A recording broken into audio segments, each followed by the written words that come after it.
I look around and I recognize so many faces.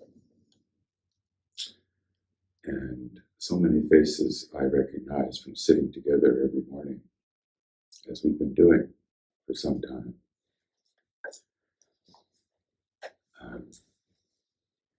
And this morning, when the lights were turned down and faces were there, but not there exactly, that so much reminded me of the morning sits together also, where the lights are turned way down and most of the windows,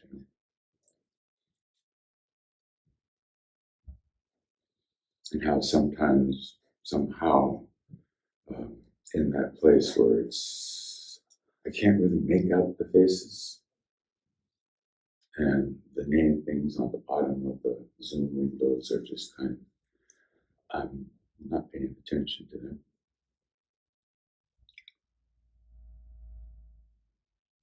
And how I can feel closer to everybody at those kinds of times, and when the lights are turned up and I can see everybody clearly.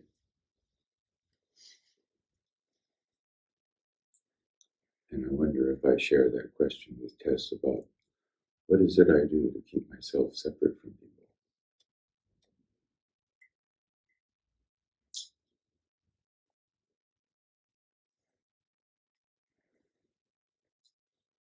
Keep myself in the dark, maybe. Keep others in the dark.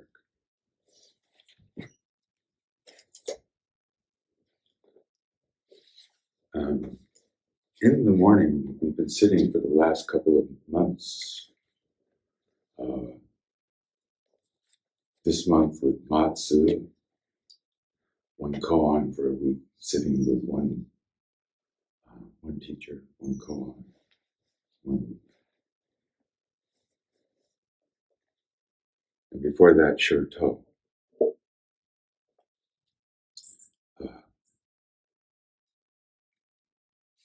All streams of Zen existing today can be traced back to those two. So, I don't know, it makes me want to get to know them better. I've been enjoying that. And for some reason, I don't know, I kind of assumed that we were aiming ourselves at this retreat and that we were going to be sitting with them or one of them or something. And then I saw the announcement on the website or somewhere, and it's like, sweet olive blossoms. Huh? You know, that's what happened. My mind sort of went tilt. All those ideas I'd been cultivating about things I was going to say. It's a different koan. So,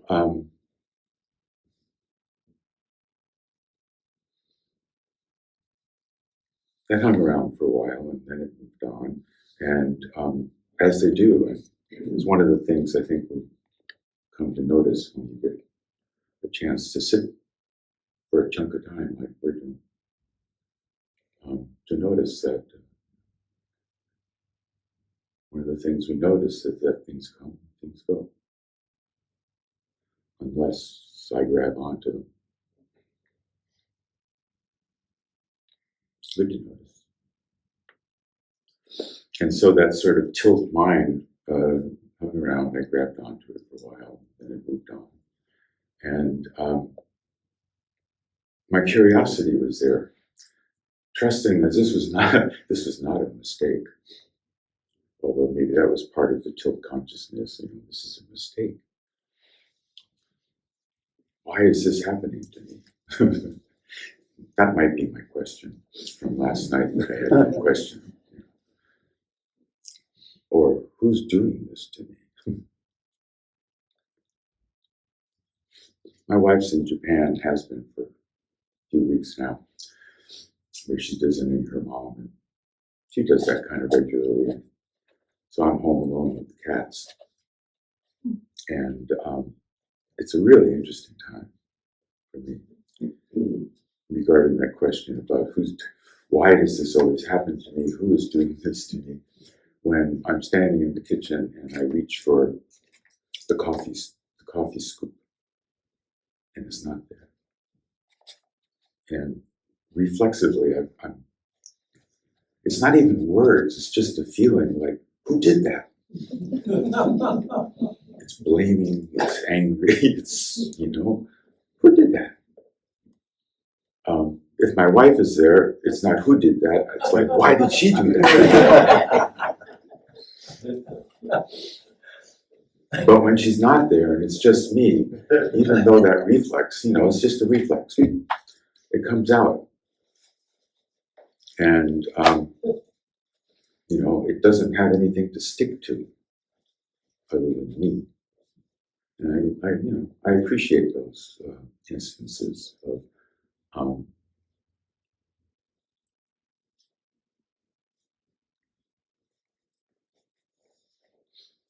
I hide something from myself, how I hide myself from myself when I do that.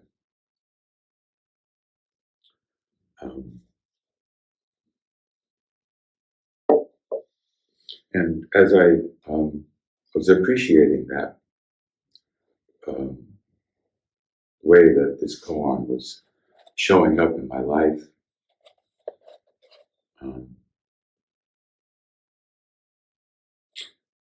the other koans, Shirto and Matsu, that we've been sitting with for a couple of months now, well,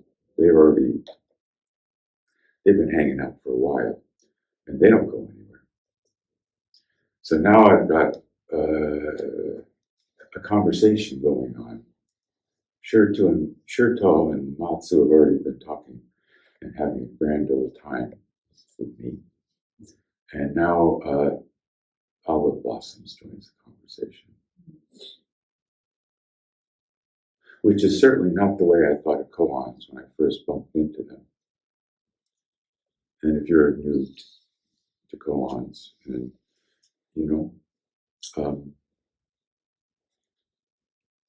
when I first bumped into them, I thought there was an answer, right? And how that feeds right into the you're keeping something from me kind of mind, right? The mind that this koan starts with, you think I'm keeping something from you. Yes, I do. And I wish you'd tell me, was kind of where I was. Although, I think probably another place I was thinking, I know what it is, and I'm questioning whether you do. I mean, I'm not in control of the thoughts of the mind. Are you?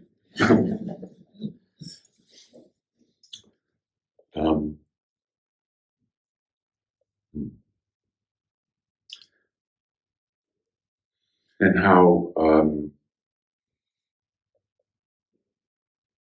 in a way that I first encountered koans, resisting them fiercely, judging them mightily. This is not meditation, it makes me upset.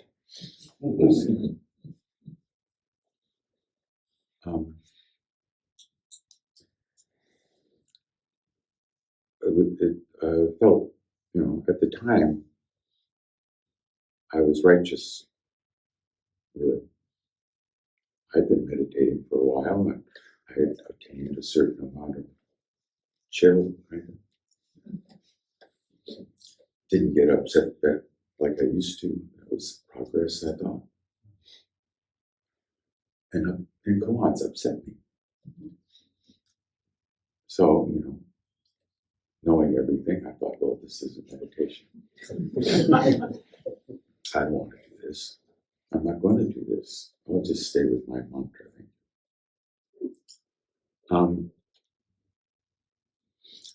But due to the kindness and patience of my teachers, and myself too, I mean, give yourself credit too for being here, for having a practice. I'm grateful to my teachers as I stand there in front of the altar before I talk, and they all just flash in front of my eyes. And I'm grateful to me too. And you should be too. To you, yourselves, right? And I'm starting to feel like I'm in the territory of the sweet olive blossoms and nothing's being hidden from me. And if it's not hidden from me, then I must have it. I must be able to see it, know it. And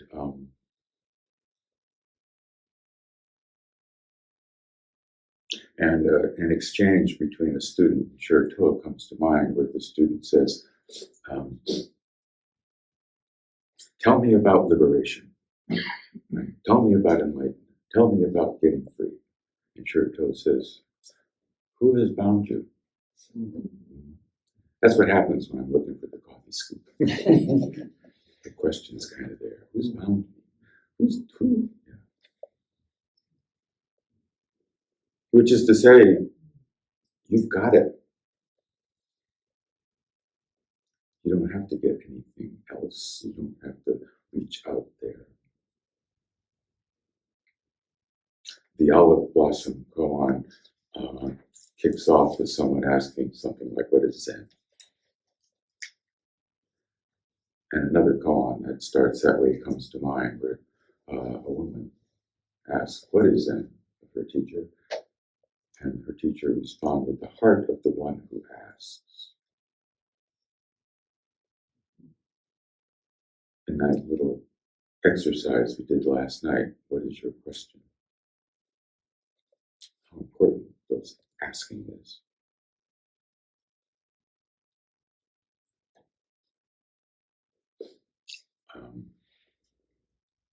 About everything, really. And not in a judgmental way, but in a kind of like open-minded, curious way. The teacher goes on to say in that situation, after saying the heart of the one who asks, you cannot get it from others' words. As I'm talking to you.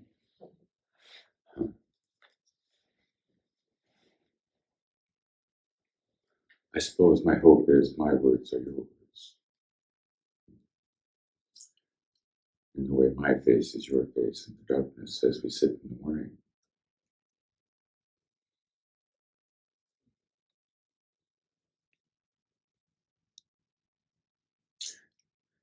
Another way that I appreciate my relationship with koans having changed is, maybe it's the same, but a little bit different. In the same way that I thought and was told, really, there's one answer, and everybody has to come to that one answer. And this is the answer that has been passed down from generation to generation from the Buddha. And, if I'm trying to cultivate that mind state, then this is the koan. This is the only koan. This is the only way you can understand this koan, etc., and so forth. And how, for me now, koans are dreams. I don't remember my dreams hardly at all, but koans are my dreams. I get to, I meet a koan like sweet olive blossoms, and it's, I've woken up and I've just had this dream. The dream is a koan, and I'm wondering, wow, what was that about? I know it's about me because it was my dream. What I understand from it is about me. Koans and dreams just kind of, they reflect me back to me.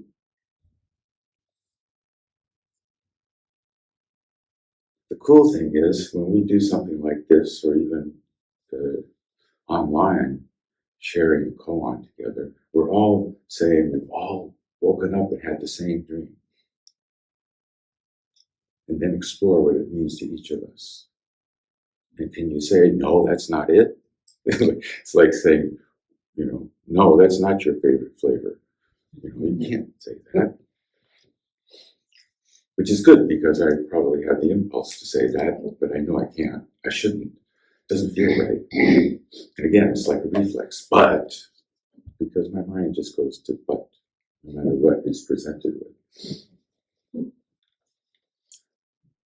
So if koans are dreams, not only are they dreams, they're my dream, they're your dream, then what's the problem?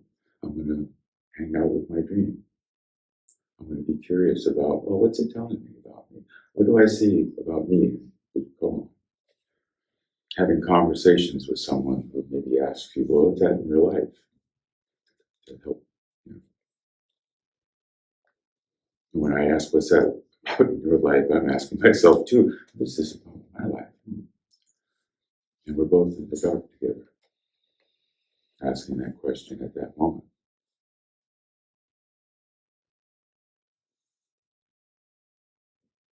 Another conversation with Shirto comes to mind when someone comes to him and asks, why did Bodhidharma come from the West? This is sort of it's like, what's the meaning of everything? Whatever the biggest, deepest question you can imagine is. And Shirto says, go ask the stone pillar. And the questioner says, I'm just a student, I don't understand. Shirto says, I don't understand either. In the dark together.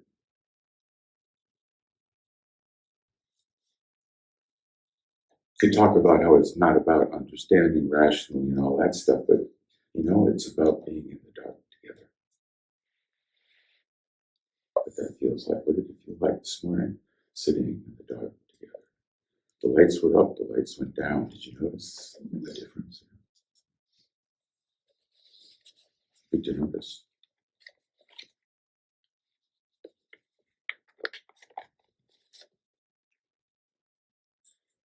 So if it's a dream, and it's not something carved in stone, like the Ten Commandments or something, then if I encounter different translations, as there are, the mind that I used to spend more time with would have been trying to figure out which one is the right translation. Let me look at the Chinese. Something like that. Now I kind of just revel in it. The more different translations, the better. And if I hate them, they're good too, because if I really hate it, then I'm curious about what I hate about it. And kind of being curious about what I hate about it tells me something about what I love about the other ones.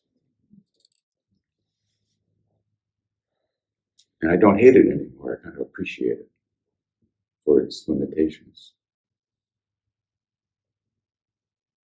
Maybe I could even come to appreciate my own limitations.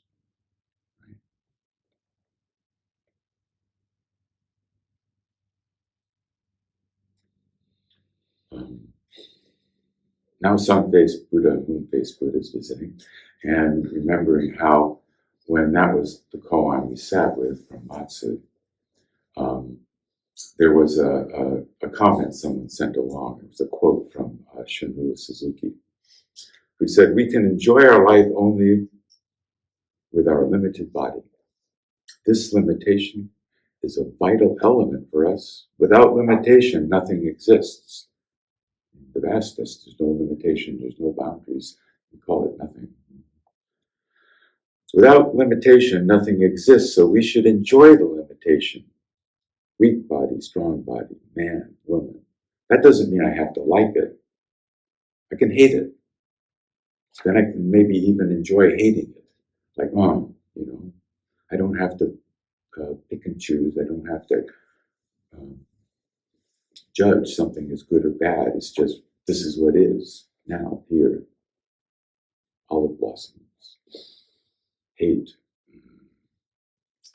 The only way to enjoy our life is to enjoy the limitations that was given to us. Yeah, limitations. Wow, I can enjoy my limitations. I thought I was supposed to be perfecting myself and have no limitations. I'm supposed to enjoy my limitations. Sounds pretty good, actually.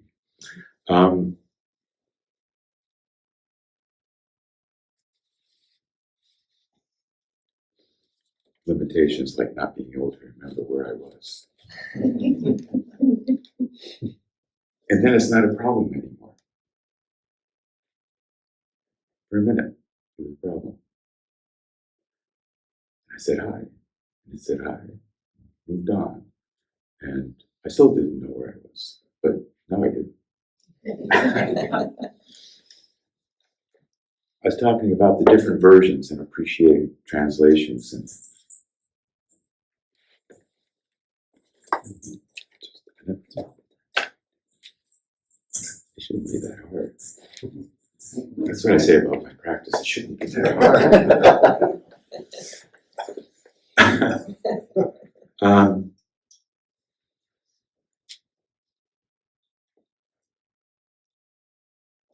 Let's see.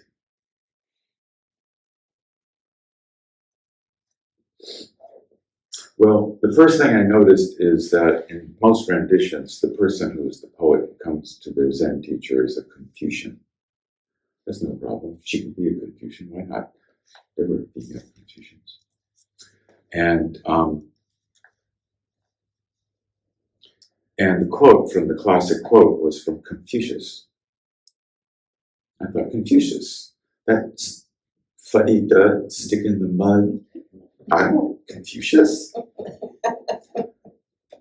So I kind of dialed up the analects and, oh, Confucius.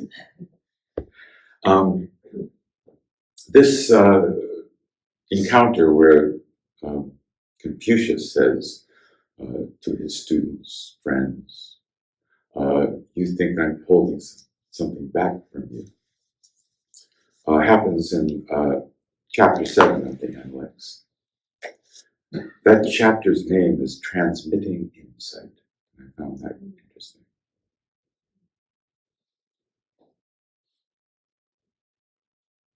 What is transmission?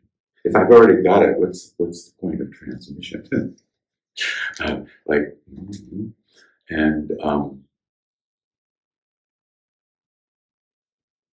that's another talk.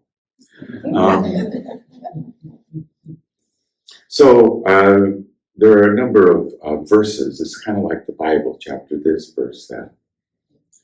And the number one verse of Transmitting Insight has Confucius saying, transmitting insight, but never creating insight. Well, whether you're a student or a teacher, and what's the difference, that seems to be helpful. I can notice myself trying to convince myself I know something. Try to see that extra special sparkle in the garden. That happens sometimes. I think I can make it happen, can't I? Mm-hmm. If I just hold my tongue a certain way.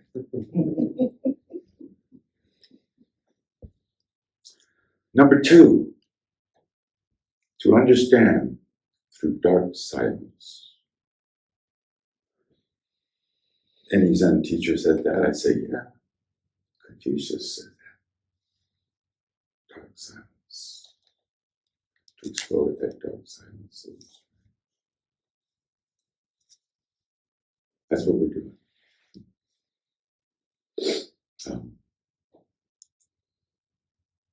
In that place, there is no blame. There's no who did that or why me. Just. And if that comes rolling through the dark silence, it just keeps on rolling through without raising a wave. I cherry picked. The next one that caught my attention was number 8. If I show you one corner and you can't show me the other 3, I will be silent. Sounds like a Zen teacher to me, actually. Maybe some Zen teachers would say, I'm not going to show you any corners. I'm of the other school.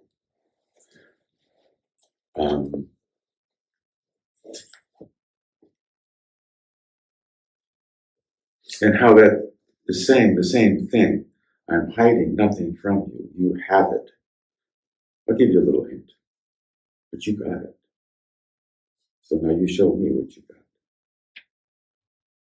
And I appreciate that part of it.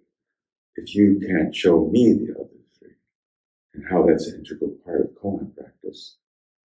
It's not just sitting with it. It's not just spending time with it, being able to talk about it articulately.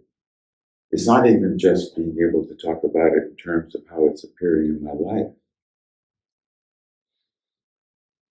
It's about what is it right here, right now, show me. Kind of putting ourselves on the spot and seeing what happens. And how at this point it feels like a kind of experiment. I'm really curious about what's going to happen. And how earlier on in my Zen practice it felt like life or death. Life or death. I was both the victim and the perpetrator of that crime.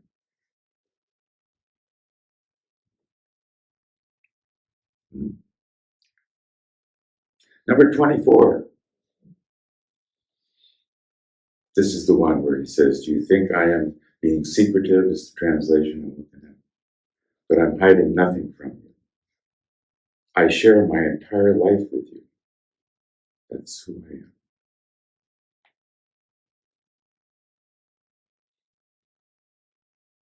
It helped me a lot doing this thing here, talking like this. When I stopped thinking I was supposed to be saying something wise, and I thought, oh, I just have to share my practice, don't I? Doing it is my practice, sharing how I'm doing it. You know? Oh, and that makes the question, show me, a little bit less daunting because, oh, well, you know, I don't know. I'm feeling freaked out. I feel like I'm going to die. And, oh, well, that's just my practice. Noticing that. Oh, okay. Puts it into a little bit larger context than my small, limited body, which, you know, as Suzuki Roshi said, we need that limitation, but it's not all there is. We need that limitation to know that it's not all there is.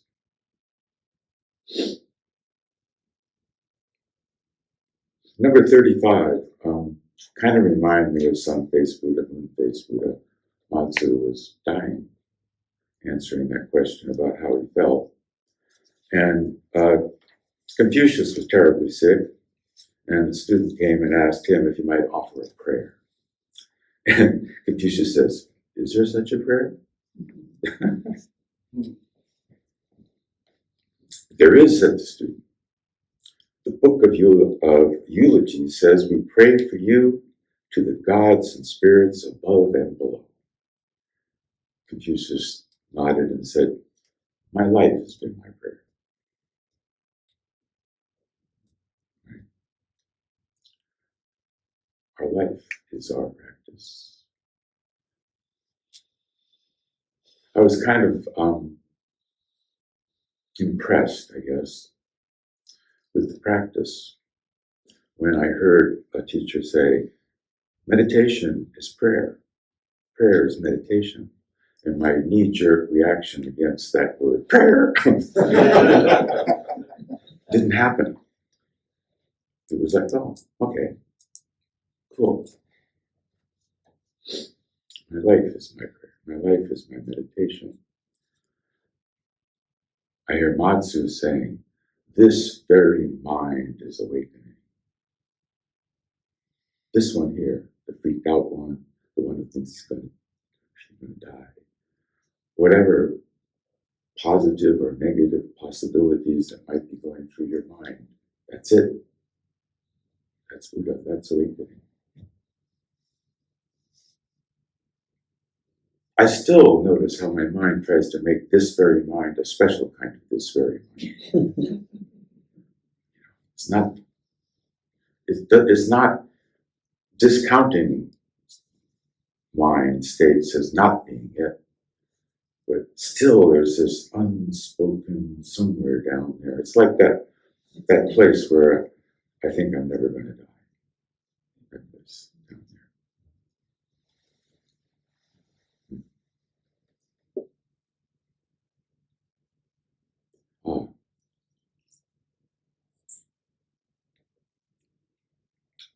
A different version, translation, interpretation of the dream. Um, and, the story is pretty much the same. And we're out smelling olive blossoms. And yes, I smell them.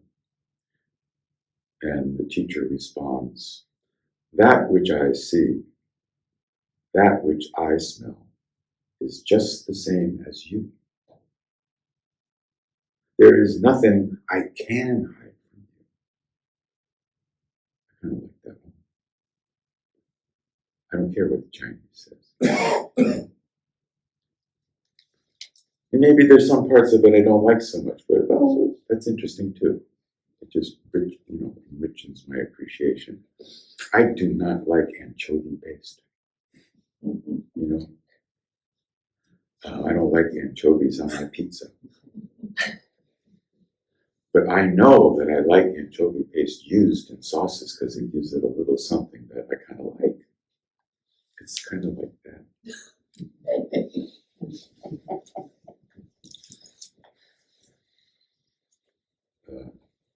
What time is it? How am I doing? 10:32. Okay.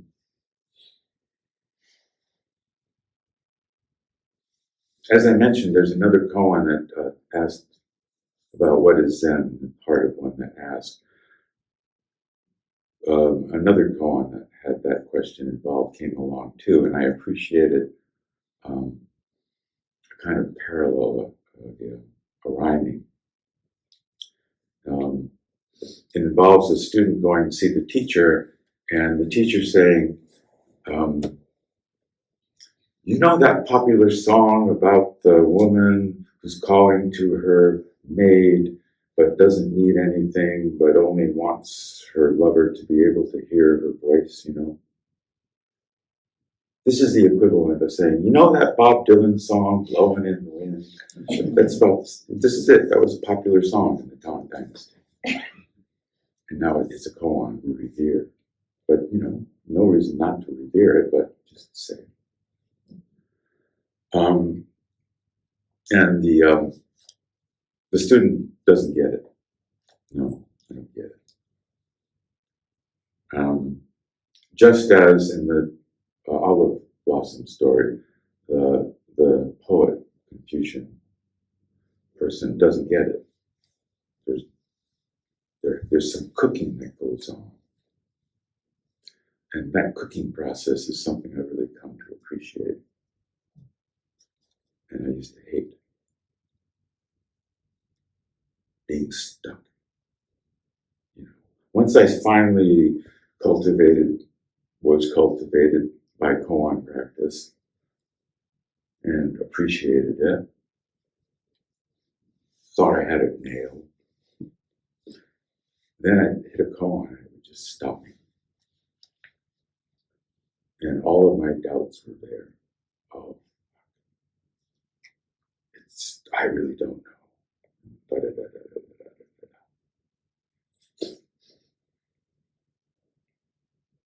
A kind of, knee-jerk reaction response for me. Maybe others. And over time and repetition, someone asked the teacher, how many times do we have to do it before we get it? And she thought for a moment and said, well, about 1 billion. But they happen really fast. Pay attention. And now, my relationship to getting stuck is most evident to me and perhaps others when I'm sitting having a conversation with somebody and we're sort of going along, smooth sailing, and then suddenly, and my knee-jerk reaction is, "Isn't that great? You're stuck." And that is received in various ways. But my heartfelt belief and joy is, "Great, you're stuck." I could be stuck with them as I'm looking at the collection of somebody that we don't have in our curriculum, and there is no notes handed down from high above, and we're all sort of flying by the seat of our pants here, and that's kind of fun. Stuck. And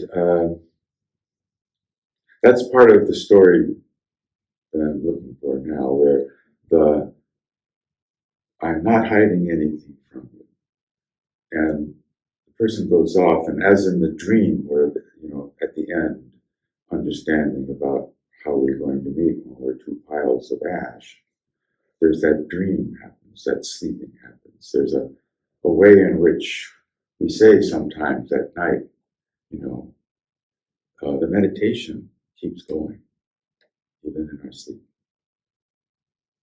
It keeps going even when we're asleep, when we're awake.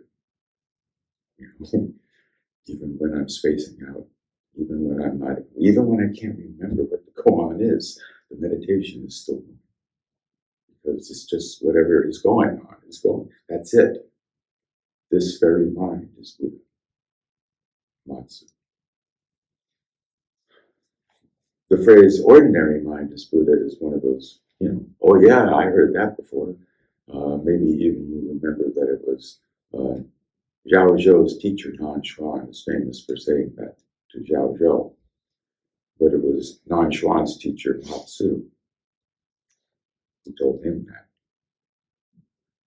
Ordinary mind, and how I can, again, like with this very mind, make that ordinary kind of some kind of special ordinary. And being able to appreciate that's like being able to appreciate the subtle taste of whatever it is I'm eating and drinking. It's like, it's like the anchovy paste. It's like, oh yeah, that's true. That's I'm more here as I appreciate the more that is here. Oh, maybe I'll end here. It's Shirto again, and a conversation that someone came to him and said, what is the awakening mind? And Shirto responded, you don't have it. And he says, well, I'm a human being. What do you mean I don't have it? All the scriptures say that. Everything. This is like Zhao Zhou saying, no, a dog doesn't have Buddha nature, right? Although it's before Zhao Zhou. Maybe this is where Zhao Zhou got the idea. No, you don't have it. And I'm a human being. What do you mean? And he says, well, other people who are active and have ideas, they have it, but you don't have it. He says, well, then why don't I have it? He says, because you're not willing to remain a human being.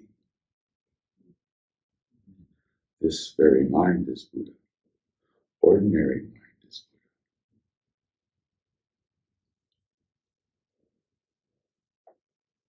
Buddha. I've noticed, this is the third in-person retreat I think we've had since we've been having them. And in the first one, I was bracing myself because I thought, wow, it's going to be a talk fest. People haven't been together for the pandemic. We're getting together. It's going to be, well, that's what it's going to be. It'll be that. Okay. And it was the quietest retreat I've been in a long time. It was like somehow the feeling was being in silence together was the best way to catch up, really. And then the second retreat, I thought, well, okay, the first one was like that. Now this one's going to. It was maybe even more quiet. And I'm feeling that here now, this retreat, early in the morning and last night with the sit and the music that made the silence even deeper. You might have questions, you might have responses, discoveries, whatever. Keep them company. Mm-hmm. Maybe they'll be with you if you go in and have a conversation with somebody this afternoon. And I just want to